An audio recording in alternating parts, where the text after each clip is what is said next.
The courtroom was cold and white and filled with beings who had already decided Marcus Cole would die. He stood in the center of the circular chamber, with his hands bound behind his back and his uniform torn at the shoulder where the guards had grabbed him too roughly. The tribunal sat above him on a raised platform made of polished black stone, and their faces showed nothing but contempt. There were 7 judges from 7 different species, and not one of them cared about the truth, Admiral. Vectros sat at the center of the tribunal, and his 4 eyes burned with hatred. His son, Kelthon, sat in the gallery behind him, with his mandibles wrapped in healing gel, and his pride wounded far worse than his face. Marcus had broken 3 of those mandibles with a single punch, and he did not regret it for even 1 second. The charges were read aloud by a mechanical voice that echoed through the chamber: insubordination and assault on a superior officer's family member and conduct unbecoming of a Galactic Alliance cadet. The words sounded official and final and completely divorced from what had actually happened. Marcus wanted to speak, but his translator had been disabled, and no one in the room spoke human languages. What the charges did not mention was the small creature that Kelthon had been torturing in the training yard. It had been a Marathi pup, and it had cried out in a voice that sounded almost like a human child. Kelthon had been burning it with a plasma lighter while his friends laughed and recorded the whole thing for their private networks. Marcus had asked him to stop, and Kelthon had told him that humans should learn their place in the galaxy. So Marcus had taught him a lesson about his own place instead. The tribunal deliberated for less than 10 minutes, and when they returned, their faces were satisfied in the way that predators look satisfied after a kill. Admiral Vectros read the sentence himself, and his voice dripped with pleasure. Cadet Marcus Cole was to be exiled to Carath 7 for extended reconnaissance duty with a minimum sentence of 90 days. The gallery erupted in whispers because everyone knew what Carath 7 meant. It was a death world in the truest sense of the term. The planet had acidic rain that could burn through standard armor in minutes. Its plants were carnivorous and its animals were worse. 17 survey teams had been sent to Carath 7 over the past 50 years, and not one single member had ever returned. The Alliance called it reconnaissance duty, but it was really just execution with extra steps. They would drop Marcus on the surface and wait for his distress beacon to activate.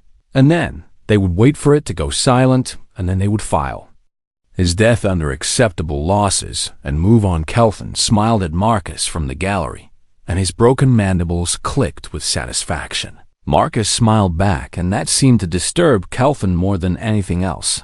They processed him quickly after the sentencing and gave him a standard survival kit that contained a knife and a fire starter and water purification tablets. They gave him 90 days of ration bars that tasted like cardboard mixed with despair. They gave him a comm unit that could only transmit and never receive because someone in the logistics department thought it would be funny to let him scream into the void during his final hours. They did not give him weapons or armor or anything that might actually help him survive. A guard who was slightly less cruel than the others pulled Marcus aside before they loaded him onto the transport ship. "You should know something," the guard said quietly. "The last team we sent to Carath 7 had military-grade equipment and combat training, and they lasted 8 days. The planet does not want visitors, and it has very effective ways of removing them." Marcus nodded and thanked the guard for the information. The transport ship was small and fast and piloted by a Volcorian who refused to even look at the human prisoner in the cargo hold. The journey to Carath 7 took 3 days, and Marcus spent most of that time thinking about his grandmother. She had raised him in the Appalachian recovery zones on Earth after his parents died in the second collapse. The recovery zones were what remained after humanity's failed terraforming experiments had gone wrong and created new ecosystems filled with creatures that should not exist, giant insects and mutated predators, and plants that could think and hunt and kill. His grandmother had taught him to survive in that world, and she had taught him something that no Alliance training could ever provide. She had taught him that the most dangerous thing in any wilderness was fear itself. Fear makes you run when you should stay still. She used to say, fear makes you fight when you should wait. Fear makes prey out of predators and corpses out of survivors. Marcus had survived 18 years in the recovery zones before. The Alliance recruiters found him and promised him a better life among the stars. He had killed his first mutant boar at age 9 and tracked packs of razor wolves through forests where the trees themselves were hostile. He had done all of this with homemade weapons and hand-me-down equipment and the calm certainty that panic was the only enemy that could truly defeat him. HFY was supposed to be the deadliest planet in the known galaxy, but Marcus had grown up on Earth, and Earth had been trying to kill humanity since before they learned to walk upright. The transport dropped him on a rocky plateau, overlooking a valley filled with strange purple vegetation. The pilot did not say goodbye, and the ship did not wait to see if he survived the landing. It was gone before Marcus had even finished checking his equipment. He stood alone on an alien world with nothing but a knife and some bad food and a broken radio, and he felt something that surprised him. He felt free. The sky above was green and streaked with clouds that looked like bruises, and in the distance he could see mountains that twisted in ways that hurt his eyes. The air smelled like copper and something else that reminded him of the chemical plants. Back home, his grandmother's voice echoed in his memory as he took his first steps into the valley. The wilderness does not hate you, she had said. It does not even know you exist. It simply is what it is, and your only job is to be what you are, Marcus. Cole was a human being, and human beings had crawled out of caves and conquered a planet that had thrown ice ages and plagues and predators at them for millions of years. They had survived everything the universe could throw at them through sheer stubbornness and adaptability and refusal to accept that anything was impossible. Kara 7 was about to learn what that meant. He made camp that first night in a shallow cave that smelled like something had died in it recently. He started a fire with his kit and ate a ration bar and watched the alien stars wheel overhead through the cave's opening. Somewhere in the darkness beyond his fire, he heard something large moving through the vegetation. Its footsteps shook the ground, and its breathing sounded like wind through broken pipes. Marcus did not run, and he did not hide, and he did not panic. He simply watched and waited and learned. That was how humans survived, and that was how Marcus Cole would survive Kara 7. The planet had killed 17 teams, but those teams had not been human, and they had not been raised by a woman who taught her grandson to look monsters in the eye and refuse to blink. Tomorrow he would begin exploring and adapting and building. Tonight he would rest. The creature in the darkness moved away eventually, and Marcus smiled in the firelight because he recognized the sound of curiosity when he heard it. The planet was watching him now, and that was exactly what he wanted. 9 days on Kurith 7, and Marcus Cole was still alive. He had learned the rhythm of the planet in that time, and the rhythm was violence. The acidic rain came every afternoon like clockwork, and he had found shelter in a network of caves near his landing site. The carnivorous plants bloomed at night, and their flowers released spores that could paralyze anything that breathed them in. So Marcus learned to seal his cave entrance with mud and leaves before sunset. The wildlife was exactly as deadly as the reports had promised, but the reports had missed something important. They had described the creatures of Kurith 7 as mindless killing machines, but Marcus saw something different when he watched them from hiding.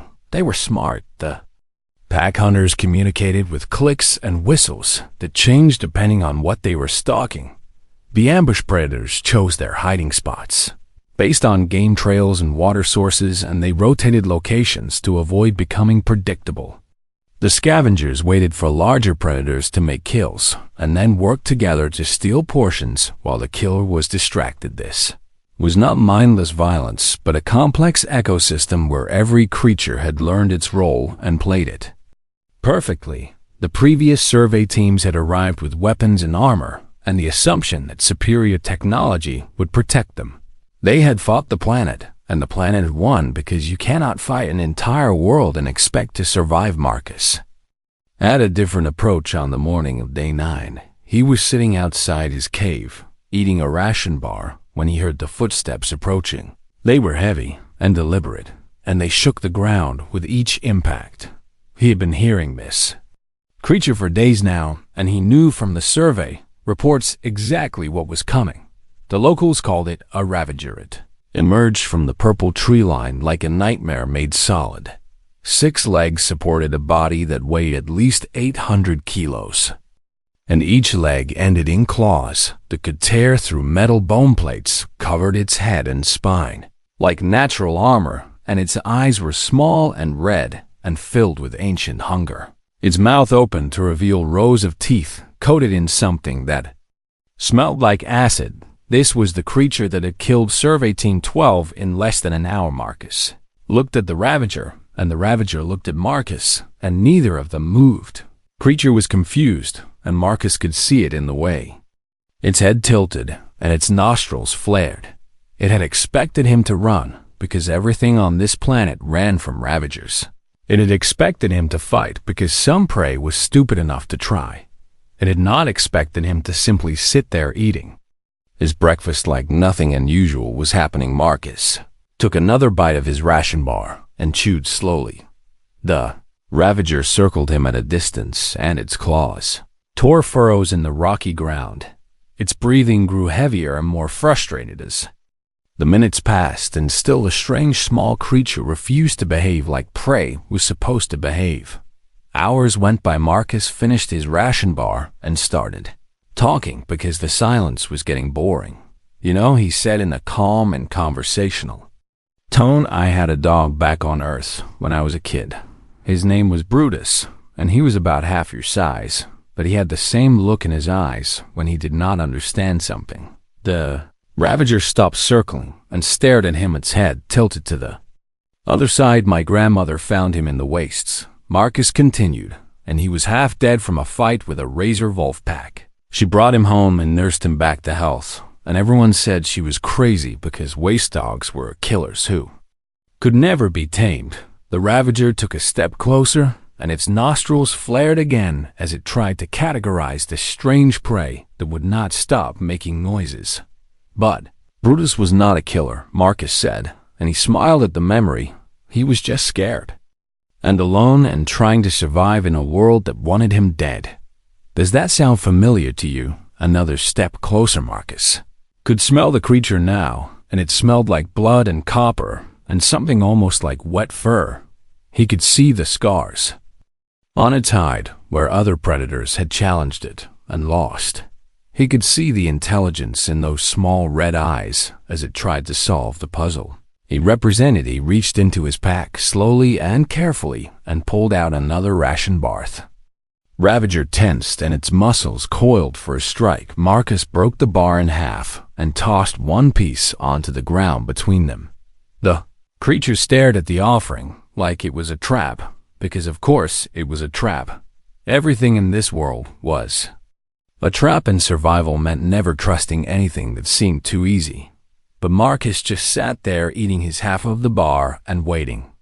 The Ravager sniffed the offering once and then twice, and then snatched it up so quickly that Marcus barely saw. It moved, the bar disappeared down its throat, and the creature made a sound that might have been satisfaction or might have been confusion. "Good girl," Marcus said, because something about the creature's movement patterns reminded him of the female dogs back home. "You liked that, did you?" He tossed another piece, and the Ravager caught it in midair this time. They sat together for the rest of the morning, with Marcus talking about Earth and his grandmother and the fishing pond behind their house, and the Ravager listening with an intensity that suggested it understood far more than any animal should. When the afternoon rain came, Marcus retreated to his cave, and the Ravager retreated to the tree line, but neither of them went very far the next morning. She was back, and Marcus had learned her hunting schedule well enough to have breakfast ready. He named her Biscuit because she loved the ration bars and because the name made him laugh every time he said it. The most terrifying apex predator on the deadliest planet in the galaxy, and her name was Biscuit Day 15, and Biscuit was sleeping outside his cave like a guard dog from Hell Day 20, and she brought him her first kill as a gift. The carcass was something that looked like six-legged deer, and it was already partially eaten, but the gesture was unmistakable. She was sharing her food with him the way pack members shared with each other. Day 25, and Marcus woke up to find Biscuit lying next to him inside the cave, with her massive head resting near his feet. She purred when he scratched behind her bone plates, and the sound was like a rock slide in slow motion. The Alliance xenobiologists would later spend years trying to explain what had happened on Kara 7. Their best theory was that the planet's predators had evolved in an environment where every creature was dangerous, and the only safe assumption was that anything you met was a threat. They had never encountered a species that simply refused to be afraid. Humans had evolved differently, and they had learned that sometimes the best way to survive was not to fight or flee, but to connect. Fear was useful, but so was trust. Aggression was necessary, but so was friendship. Marcus had offered Biscuit something she had never experienced before, and he had offered it. Without hesitation or deception, he had offered her companionship, and Biscuit, who had never known anything but violence and competition and the endless struggle to survive, had accepted. Deadliest creature on the deadliest planet had found something she did not know she was looking for, and now she would kill anything that threatened to take it away. Marcus Cole had made his first friend on Kara 7, and together they were going to do something that 17 survey teams had failed to accomplish. They were going to live. Day 31, and Marcus discovered that his broken comm unit was not as broken as he had thought. He had been tinkering with it out of boredom while Biscuit napped in the afternoon sun. The device could not receive signals, which meant he would never hear another voice as long as he stayed on this planet. But when he tested the transmission functions, something unexpected happened. The upload indicator turned green. Some technician back at Alliance headquarters had probably thought it was hilarious to leave the broadcast function intact. Let the condemned man scream into the void, they must have thought. Let him send desperate pleas for help that would never be answered. Let his final messages serve as entertainment for whoever was bored enough to listen. Marcus stared at the green light for a long time, and then he started to laugh. Biscuit lifted her massive head and made a questioning sound that rumbled through the ground. I just figured out something funny, Marcus told her. They gave me a camera that can broadcast to the entire Alliance network. Biscuit did not understand, but she seemed pleased that her human was happy. Marcus set up the camera on a rock and positioned himself so that Biscuit was visible in the background. He had not shaved in a month, and his uniform was torn and patched with materials he had salvaged from the wilderness. He looked like a castaway, because that was exactly what he was, but he was smiling. Day 31 on Kara 7, he said to the camera, and his voice was calm and almost cheerful. I am still alive, which I am sure is very disappointing to some people watching this. Tomorrow I am going to try fishing because I found a lake about 2 kilometers from here, and Biscuit has never seen a fishing rod before. He gestured to the massive creature behind him. This is Biscuit, by the way. She is what the survey reports call a ravager, and she is technically the apex predator of this planet. She also likes belly rubs and gets grumpy when I do not share my breakfast with her. Biscuit yawned, and her mouth opened wide enough to swallow a small vehicle whole. Her teeth glistened with acidic saliva, and her red eyes reflected the alien sunlight. Say hello to the nice people, Marcus said. Biscuit made a sound that was somewhere between a growl and a chirp. He ended the recording and uploaded it without any real expectation that anyone would watch. A disgraced cadet talking to a monster on a death world was not exactly compelling entertainment. He was wrong. The video spread across 12 star systems within hours. It started on the military networks, where officers watched in disbelief as a human they had sentenced to death chatted casually with a creature that had slaughtered entire armed teams. Then it jumped to civilian channels where people shared it with captions like, "Is this real? A human cadet befriends Death World monster, and I cannot stop watching this." By day 33, Marcus had become the most viewed content creator in Alliance history. He did not know this, of course, because he could not receive any signals, but he kept making videos because it gave him something to do, and because talking to the camera made him feel less alone. Day 33. He announced while Biscuit bounded around behind him chasing something that looked like a giant beetle, "Today, we are going to play fetch."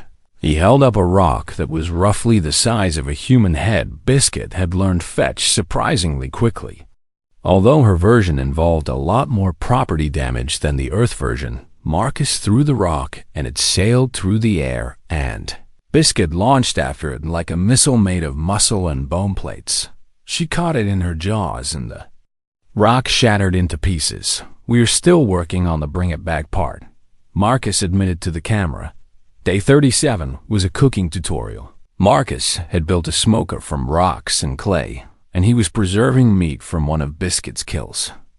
The process was complicated by the fact that Kareth 7's atmosphere had different properties than Earth's, and everything kept catching fire in unexpected ways. The key, Marcus explained while beating out flames with his jacket, is to accept that failure is part of the learning process. Also, you should probably have water nearby.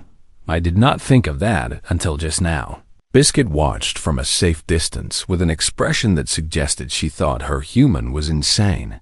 The video got 2 billion views. Day 42 was another cooking show, which Marcus had titled, "How to Make Edible Stew from Things That Tried to Kill You." He walked viewers through the process of identifying which local plants were poisonous and which were merely disgusting, and how to combine them with smoked meat to create something that would not immediately cause death. "It tastes like sadness," he reported after taking a bite, "but it has calories, and that is what matters." Biscuit refused to try the stew, which Marcus took as a bad sign. But day 45 was the video that changed everything. Marcus had spent 3 days crafting a fishing rod from bone and sinew and plant fibers. The lake he had found was filled with creatures that resembled fish. If fish were covered in scales that could cut through leather and had mouths full of needle teeth, that they were edible, and fishing was peaceful, and Marcus missed it more than almost anything else from Earth. He set up his camera on the shore and made sure the angle captured both him and Biscuit, who was sitting beside him wearing a hat. The hat was woven from broad leaves, and Marcus had made it to protect her eyes from the bright reflection off the water. Biscuit had been skeptical at first, but she seemed to enjoy the attention and the way Marcus fussed over her comfort. Day 45, Marcus said, "And today, we are fishing." He cast his line into the acidic water and settled back to wait. Biscuit watched the bobber with intense concentration, like she was trying to understand why they were not simply jumping into the water and killing everything that moved. "She does not get it," Marcus explained to the camera. "She keeps looking at me like I've lost my mind because we are sitting next to food and not eating it." Biscuit chirped and nudged his shoulder with her massive head. "I know," Marcus said, and he reached up to scratch behind her bone plates. "But fishing is not about the fish. Not really. It is about being somewhere with nothing to do except wait, and it is about doing that, waiting with someone you care about." The line tugged, and Marcus began the slow process of reeling in his catch. The fish fought hard, and Biscuit got increasingly agitated as the struggle continued. She kept looking at Marcus, like she was asking permission to simply end the fight with her jaws.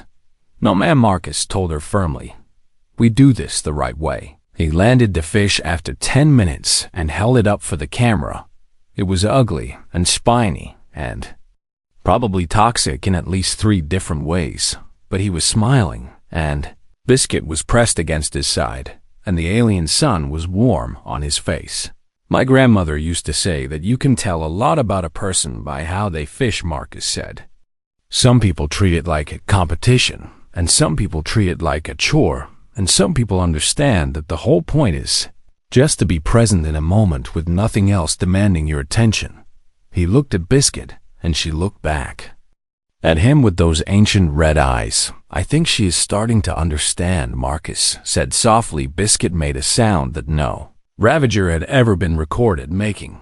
It was soft and almost gentle, and it came from somewhere deep in her chest. "Yeah," Marcus said, and he put his arm around her as much as he could.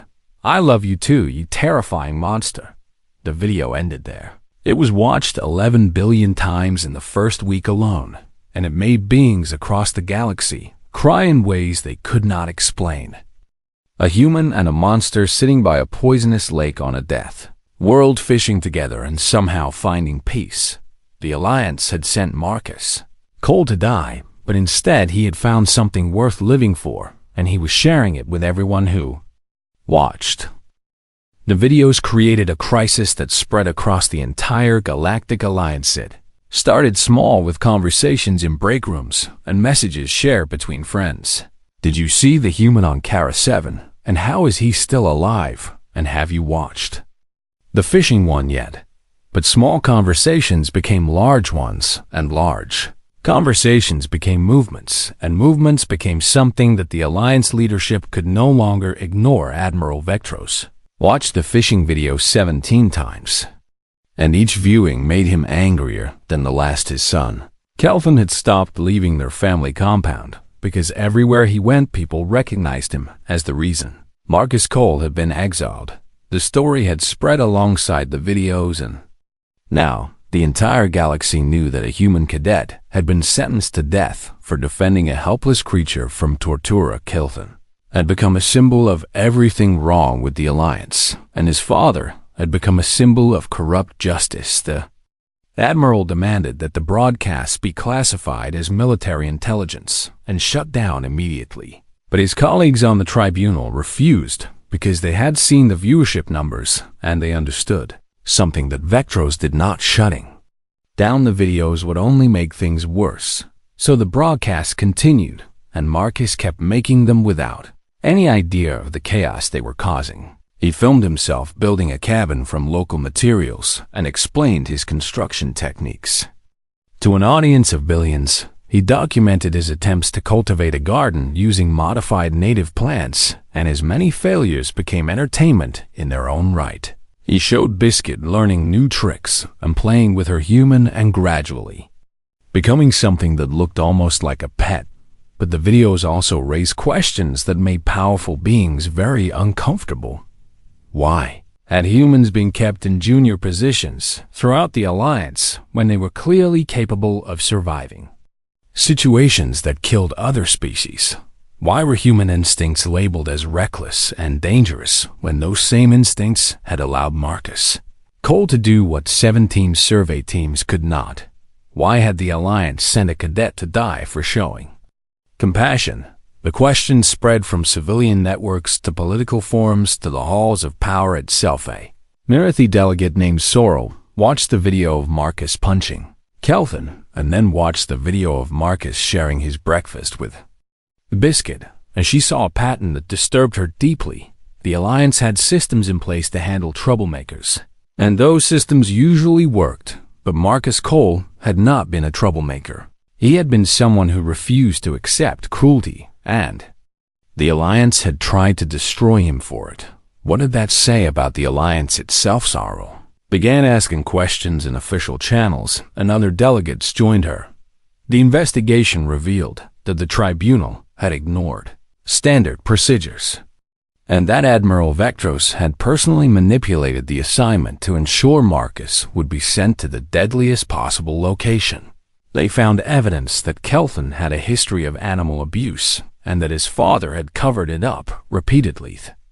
Fishing video reached day 60, and Marcus had built himself a comfortable life on a planet that was supposed to kill him. He had shelter and food and companionship, and he seemed genuinely happy despite everything. Meanwhile, the Alliance was tearing itself apart trying to figure out what to do about him. Admiral Vectros made one final attempt to control the situation. He filed a motion to have Marcus declared legally dead since no human could possibly survive 90 days on Kara 7. The motion would allow the Alliance to stop acknowledging the videos and let the whole embarrassing situation fade away. The motion failed spectacularly. 3 billion beings submitted objections within the first hour, and the number kept growing. News networks across the galaxy covered the story, and public opinion turned decisively against the Admiral. His allies abandoned him, and his enemies sensed weakness, and even his own species began to distance themselves from his actions. Day 90 arrived, and Marcus filmed a special video to mark the occasion. "I have officially completed my sentence," he announced, while Biscuit lounged behind him. "I am no longer a prisoner of the Galactic Alliance. I am just a guy who lives on a weird planet with his best friend." He paused and looked directly at the camera. "I do not know if anyone is coming to get me," he said, "and honestly, I am not sure I want to leave. Biscuit cannot survive anywhere else, and I am not going to abandon her. But I want everyone watching to know that I am okay. I am better than okay. Actually, I found something here that I never found anywhere else." Biscuit raised her head and chirped. "I found home," Marcus said. The video ended and the galaxy held its breath. 3 days later, 17 ships appeared in orbit around HFY. 3 of them were Alliance military vessels sent by Admiral Vectros with orders to extract the asset and bring him back for debriefing. The Admiral had convinced a few remaining allies that Marcus posed a security risk and needed to be contained. The real plan was to make him disappear quietly before he could cause any more damage. But 14 of the ships were civilian. They came from 9 different species, and they had been organized by viewers who had pooled their resources to ensure that Marcus Cole would not be quietly disappeared.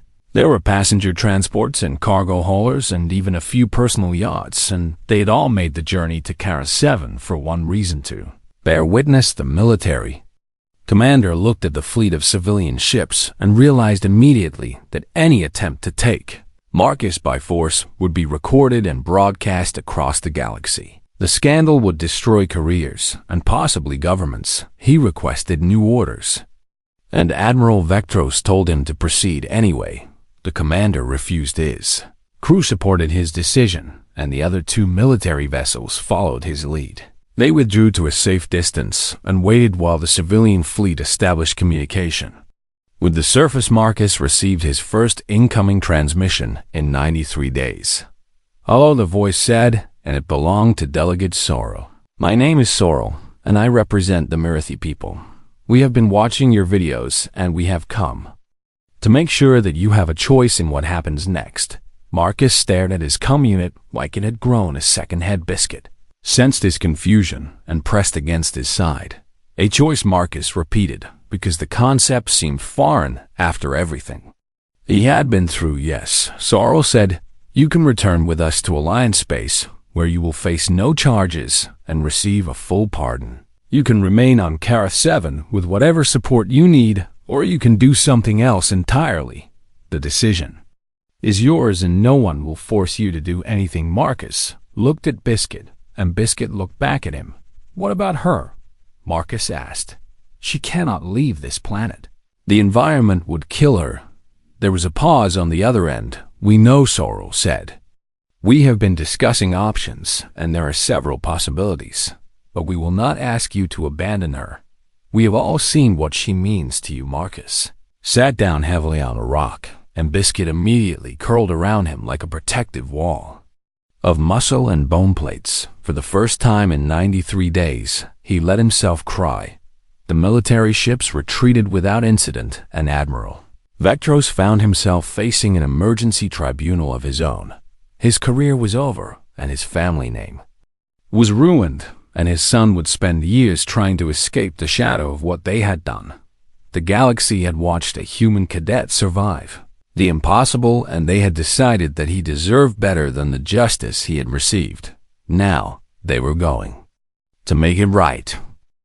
Marcus Cole returned to Alliance space 6 months after his exile began, but he did not return alone. The transport that carried him was specially modified with environmental chambers that could maintain Kara 7's atmospheric conditions. Biscuit traveled beside him in a space that had been designed for cargo, but was now filled with rocks and plants from her home world. She was nervous during the journey, and Marcus stayed with her the entire time, talking to her in the calm voice she had. Learn to trust. They arrived at Central Station to a crowd of thousands. Representatives from dozens of species had gathered to see the human who had survived the death world and the monster who would become his friend. Security had tried to limit access, but the crowd kept growing, and eventually they simply gave up. Marcus stepped off the transport with Biscuit at his side, and the station fell silent. No one had ever seen a Ravager in person before. She was magnificent and terrifying, and her bone plates gleamed under the artificial lights. Her red eyes scanned the crowd for threats, and her massive body was coiled and ready to strike at the first sign of danger to her human. Marcus put his hand on her shoulder, and she relaxed slightly. "It is okay," he told her. "These are friends." Biscuit made a skeptical sound, but she did not attack anyone. The months that followed were filled with interviews and ceremonies and offers that came from every corner of the galaxy. The Alliance military wanted to reinstate him with a promotion and back pay for his time in exile. 3 different governments offered him citizenship and ambassadorial positions. A dozen universities invited him to lecture on xenobiology and interspecies communication. Marcus turned them all down. He had only one request, and he made it to Delegate Sorrel during a private meeting that was not recorded or broadcast. "I want to go back," he said. Sorrel was not surprised because she had come to understand this human in the months she had spent advocating for his release, but she needed to ask the obvious question, why. Marcus looked at Biscuit, who was lying in the environmental chamber they had set up in the meeting room. She was watching the door with the same vigilance she had shown since they left Carath 7. Her body was tense, and her eyes never stopped moving, and Marcus could see that she was miserable, despite all his efforts to keep her comfortable. "Because she needs to go home," he said, "and because I think maybe I do too." He explained his plan carefully, and Sorrel listened without interruption. He wanted to establish a research station on Carath 7 where scientists could study the planet's ecosystem from a position of cooperation rather than conquest. He wanted to create a preserve where creatures like Biscuit could be protected and understood. He wanted to spend his life learning the secrets of a world that everyone else had written off as irredeemably hostile. The Alliance had sent him to Carath 7 to die, but instead he had discovered something valuable there. Something worth protecting. Sorrel brought the proposal to the Alliance Council, and the debate lasted for weeks. Some delegates argued that the resources would be wasted on a planet that had killed so many. Others worried about the precedent of rewarding someone who had technically been a criminal. But the public pressure was overwhelming, and the Council eventually approved the Carath 7 Conservation Initiative. With Marcus Cole as its director, the ceremony was held on Central Station and broadcast across the galaxy. Marcus stood at a podium wearing a new uniform that bore no rank insignia because he had declined all military titles. Behind him was a holographic display showing images of Carath 7's landscape and wildlife. Biscuit sat beside him with a new hat that had been specially made for the occasion. "I spent 90 days on a planet that was supposed to kill me," Marcus said, and his voice was steady and calm. "I survived because I refused to be afraid, and because I found a friend who taught me that even monsters can learn to trust." He looked at Biscuit, and she chirped in response. "The galaxy calls Carath 7 a death world," he continued, "and they are not wrong. It is dangerous and hostile and unforgiving, but it is also beautiful and complex and full of life that deserves to be understood rather than feared. We have spent decades sending soldiers and scientists to fight that planet, and they all lost because you cannot win a war against an entire world." He paused, and the station was silent. "But you can make peace with it," he said. "You can learn its rhythms and respect its rules and find your place within its ecosystem. That is what I did, and that is what I want to help others do. The Carath 7 Conservation Initiative will not be about conquest or exploitation. It will be about coexistence. The applause started slowly and built until it filled the entire station. Marcus returned to Carath 7 1 week later with a team of volunteers who had applied from across the galaxy. They built a research station near his original landing site, and they followed his rules about how to interact with the local wildlife. They moved slowly and spoke calmly, and they never ran from anything, no matter how frightening it appeared. 3 years later, the station had grown into a small community with permanent residents and rotating researchers. Biscuit had become something of a celebrity, and she tolerated the attention with the dignity of a creature who knew she was important. She had also adopted 3 juvenile ravagers whose parents had been killed in a territorial dispute. The orphans followed her everywhere, and they learned from her example that humans were not prey. But Pac Marcus filmed his final public vlog from the porch of his cabin on a warm evening when the sky was streaked with purple and gold. Biscuit lay beside him with her head in his lap, and the 3 juveniles played in the yard, chasing each other through the alien vegetation.